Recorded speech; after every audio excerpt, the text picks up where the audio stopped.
Hello and welcome back to video number 2. We're going to start here with number 12. Find the x and y intercepts of this equation. And remember, this looks like ax plus by equals c, which is standard form.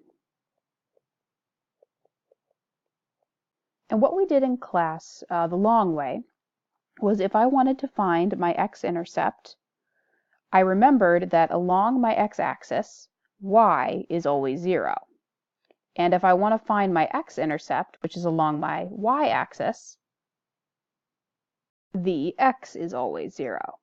So, this is my original equation here. To find the x-intercept, I'm going to plug 0 in for y.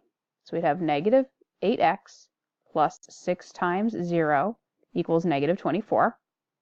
6 times 0 is really just 0. 0 plus negative 8x is still negative 8x.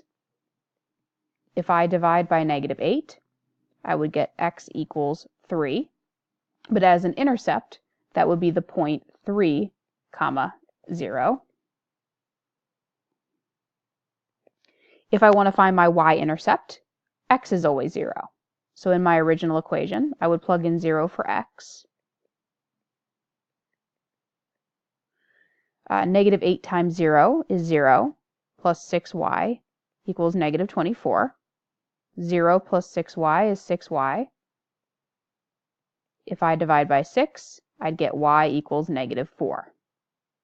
But as an intercept, along the y-axis, that would be 0, negative 4. Let me, for good measure, write them up here in the blanks. So the y-intercept was 0, negative 4, and the x-intercept was 3, 0. Now, let me remind you about this cover-up method idea. So let me make a little rectangle here that I could use to cover some stuff up. Okay? So the reason I call this the cover-up method is if you want to find the x-intercept, what you could do is cover up the 6y. Let me use the bigger one. Cover up the 6y to find the x-intercept. So you get negative 8x equals negative 24, which is what I ended up with down here. And so I'd still get x equals 3.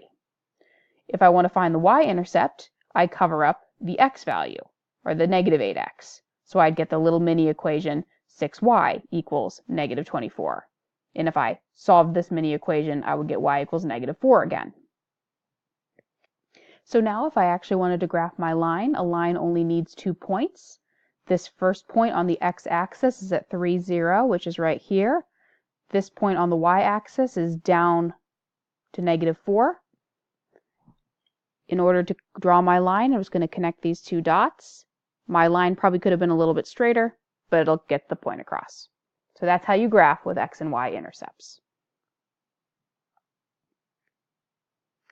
The next examples. So you might have already read this paragraph, but the idea is, now that we've spent time on equations and inequalities, I think it's important to discern or to tell the difference between the two when they're mixed up. And so notice 13 is an inequality, but 14 is an equation. And both technically can be graphed on a number line.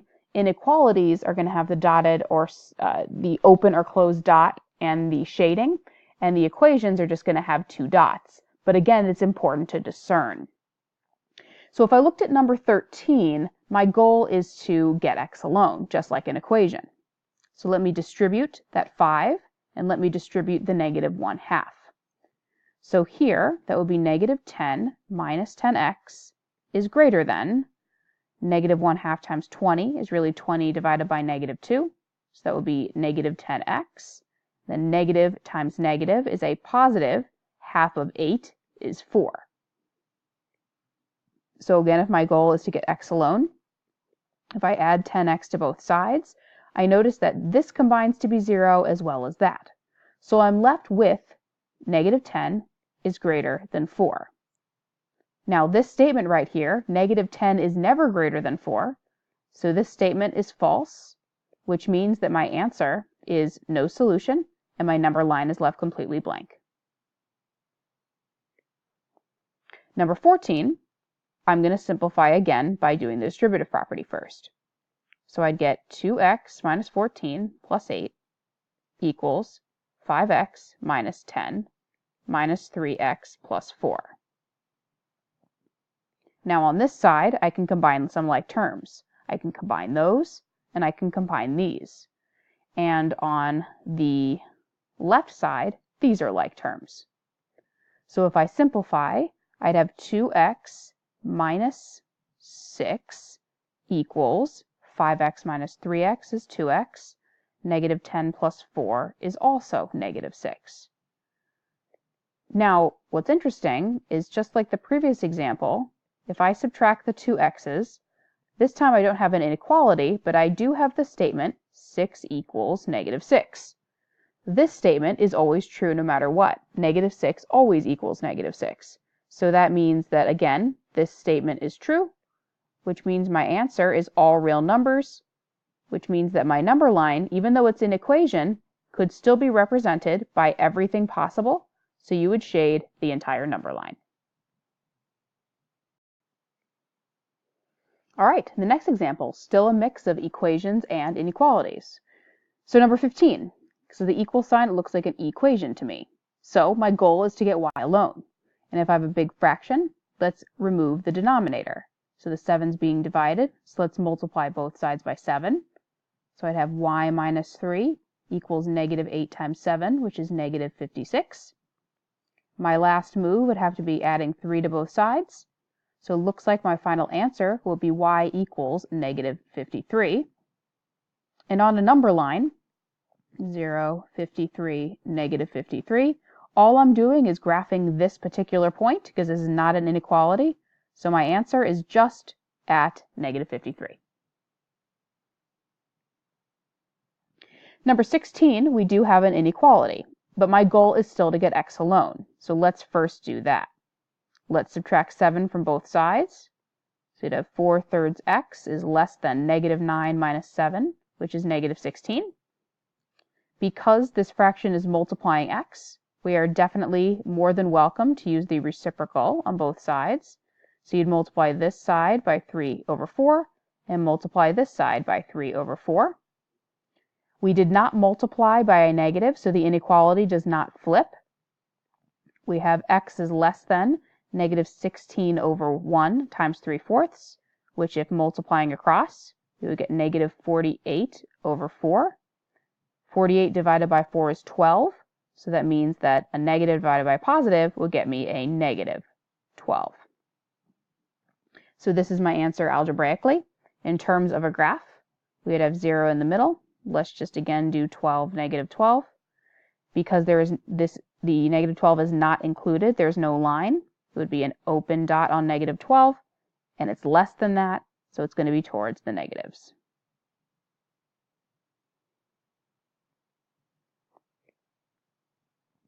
Number 17 looks like an inequality, and this looks like one of those and sandwich inequalities. And so your goal is to get x alone. And so the first number you can move out of the middle is that 2. So let me move that 2 and add it to everything, because if we have double inequalities, we have to do the same thing 2 times. So I'd have negative 15 is less than or equal to 3x, which is less than 27. My x is still not alone because I have 3 times x. So to get rid of that 3, I would divide everything separately by 3.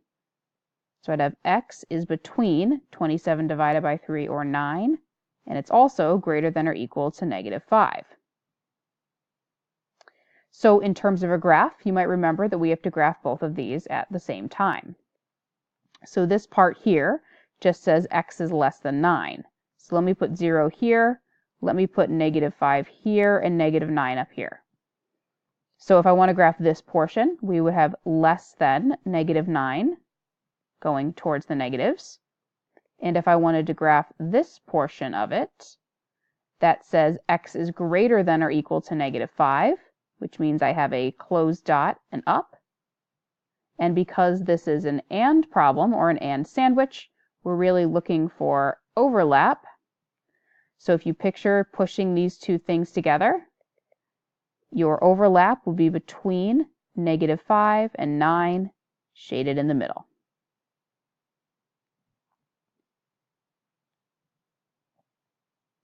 Number 18 looks like an OR problem, so we solve this one separately than this one. Remember, when they're all stuck together like this, that's when you solve it all at the same time. But number 18, you want to solve them separately because the OR is in the middle. So if I solve part 1, my goal again is to get x alone. So we'd have negative 2x is less than or equal to negative 4. But now if I want to get x alone and I divide both sides by negative 2, my inequality must flip. So we'd get greater than or equal to positive 2 for my first one. Or if I solve the second one here, subtract 1, x divided by 4 is greater than 2. Multiply both sides by 4. Again, I did not multiply by a negative, so my inequality does not flip. So this is my answer algebraically. In terms of a graph, it looks like both of these are going in the same direction. So let me put 0, 2, 4, 6, 8. So x is greater than or equal to 2 would be closed dot and up. X is greater than 8 would be an open dot and up. And remember that the word OR means as many solutions as you possibly can get your hands on. So if you look at the green and the purple, which one of these gives you more solutions? Well, it's the one that's longer because they both go on forever this way. The green one has more solutions than the purple. So my final answer in red here would be the same as the green graph above.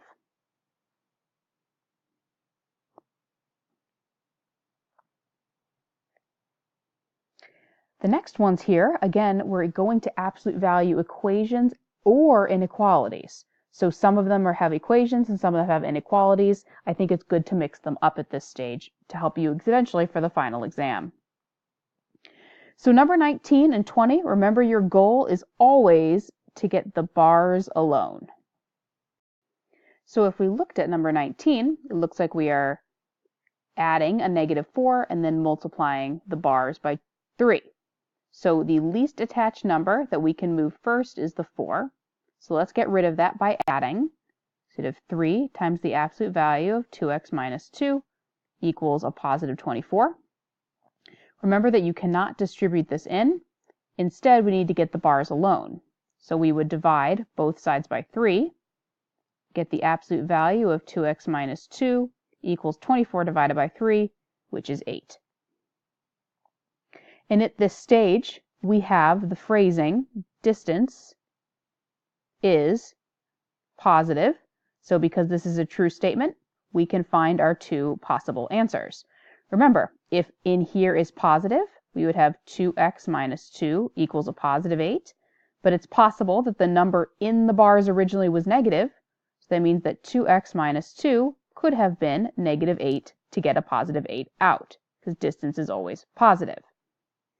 If I solve both of these equations separately, add 2, 2x equals 10, so x is 5 as one answer.